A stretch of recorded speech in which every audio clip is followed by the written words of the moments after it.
Bom dia! Mais uma manhã com Deus, priorizando a palavra de Deus. E nesta manhã do dia 6 de março, nós vamos meditar de Josué capítulo 19 ao capítulo 21. E que a paz do Senhor encha o teu coração nesta manhã. E no capítulo 19, as terras são entregues a Simeão. Segundo a porção da terra foi entregue por sorteio aos clãs da tribo de Simeão. Sua herança ficava dentro do território de Judá. Aí você vai ler isso, você vai falar, nossa, mas como assim? Um território dentro do território de outro? Mas por que isso? Logo em seguida o texto fala.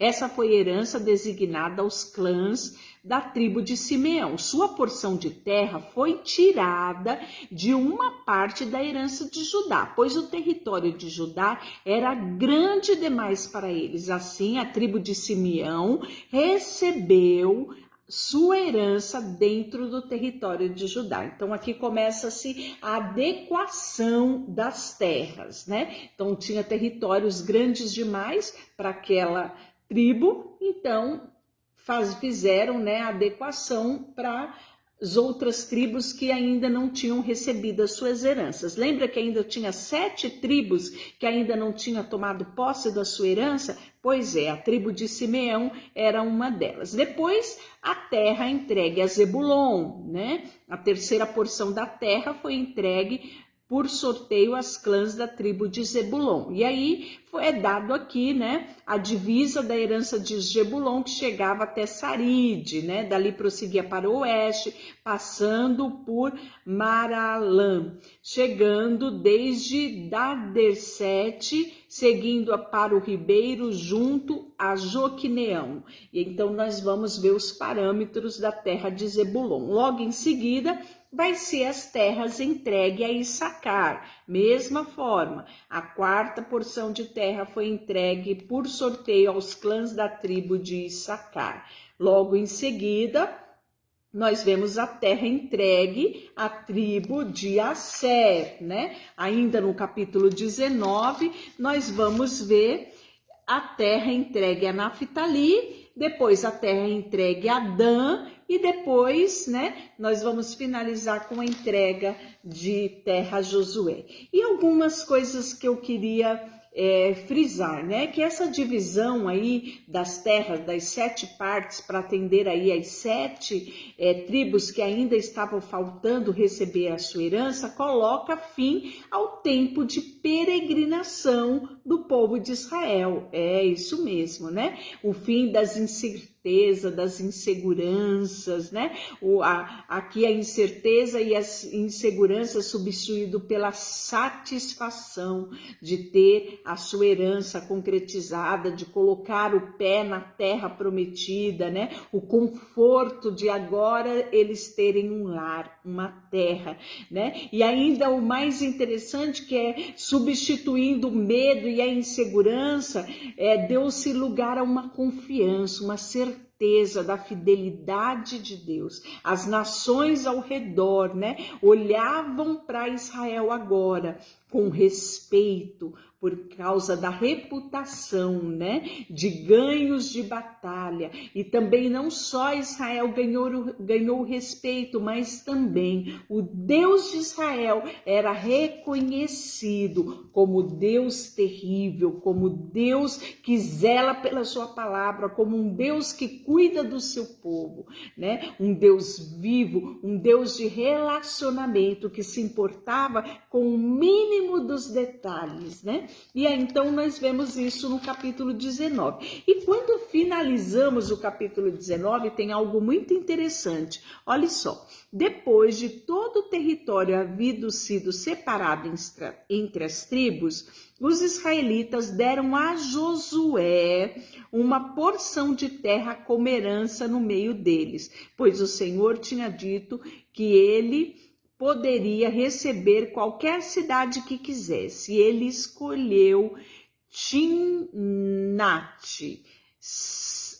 Timnat-Sera, na região montanhosa de Efraim. Ali reconstruiu a cidade e habitou nela. Olha que interessante isso. Você percebe aqui, né, que a herança que coube a Josué, né, enquanto os outros habitaram em casas que eles não construíram, usufruíram de vinhas que eles não tinham plantado. Lembra desse texto? Nós lemos outro dia aqui no devocional. Josué, né, recebeu como herança já na sua velhice, porque aquele já estava muito próximo à sua morte, então ele recebeu como herança na sua velhice uma cidade e ali ele reconstruiu e habitou nela. Então, ou seja, ele recebeu como herança uma cidade destruída, né? E a gente olha com os nossos olhos humanos e fala: que injustiça! Logo Josué, né, que foi guerreiro ali, forte, levando o povo a conquistar, animando o povo, sendo corajoso, destemido, e aí dão a ele uma herança, né? Ele escolhe uma terra onde teria que reconstruir a cidade para habitar nele. Isso mesmo, né? Nós podemos ver aqui Josué, mesmo na sua velhice, ainda, né, sendo um homem empenhado, né,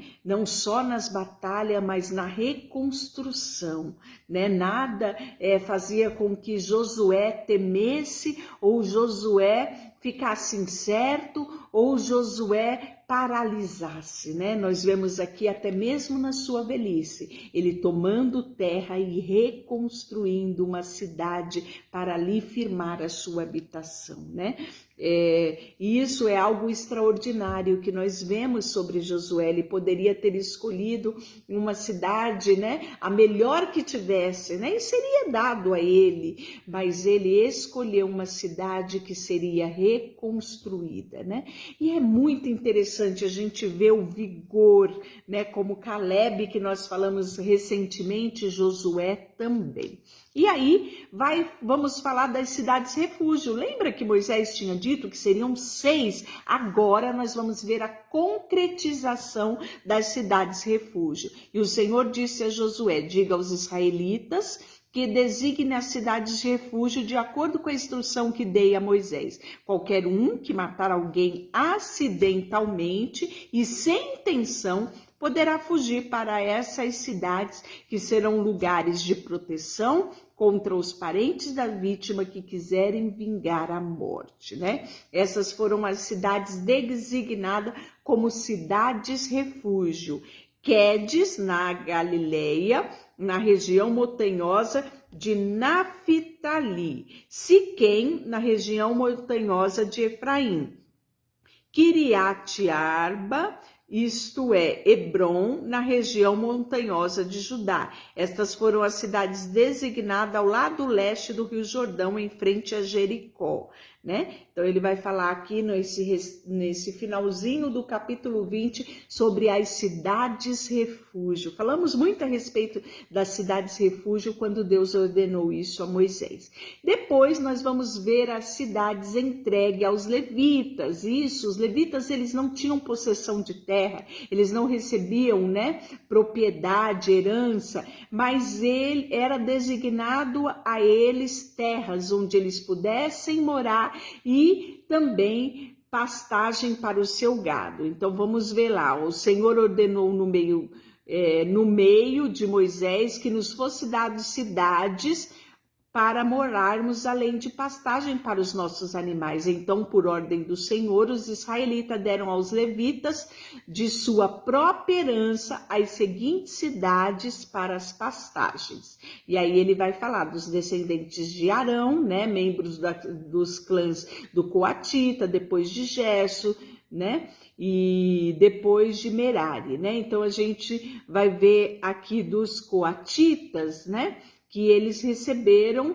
né, várias partes onde eles pudessem ficar. Dos clãs de Gerson, né, foram 13, e depois por sorteio também mais 12 cidades da clã de Merari, né? E aí a gente vai ver que no capítulo 21 ele vai relatar as cidades refúgio, que faziam parte desses locais reservados para os levitas. Então, no total, foram entregues aos levitas dentro do território israelita 48 cidades, suas pastagens, cada uma dessas cidades tinha pastagem ao seu redor.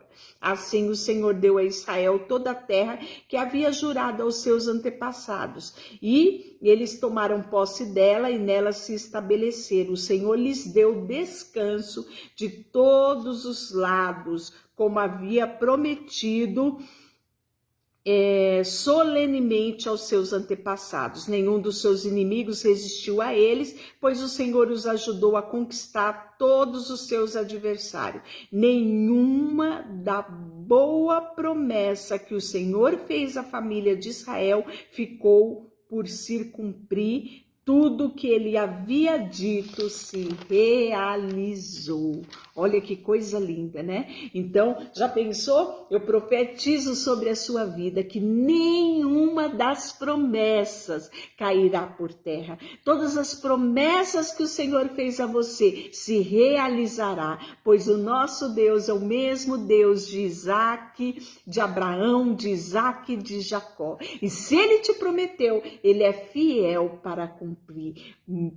Texto bíblico nós temos, apoio na palavra também temos, o próprio final do capítulo 21. Então, todas as vezes que você tiver dúvida sobre o cumprimento de alguma promessa, lembre de que nenhuma das boas promessas que o Senhor fez à família de Israel ficou sem se cumprir. Ele realizou todas elas. Amém? Isto é segurança, isto é fidelidade de Deus para conosco. Deixa eu orar por você. Deus, eu te agradeço pelo teu grande amor e pela tua fidelidade. Por isso, descansamos em ti, papai, e consagramos tudo o que temos e somos em nome de Jesus. Amém. Deus te abençoe.